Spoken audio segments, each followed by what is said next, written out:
Welcome guys.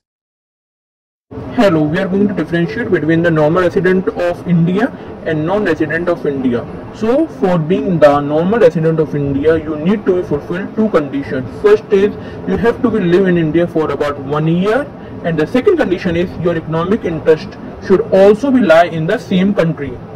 So, if you will not going to fulfill any of one of these conditions, then you will going to be considered as a non-resident of India.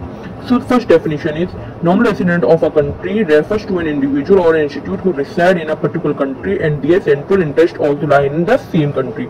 And then on the other side, non-resident of India refers to an individual or an institute who doesn't reside in a country and also their economic interest should not lie in the same country. Second difference is Indian working in foreign embassies in India.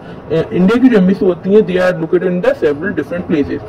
And the second difference is foreigner working in Indian embassy in Japan. And the third difference is foreigner working and living in India for a period of more than 1 year. It is very important part of this line.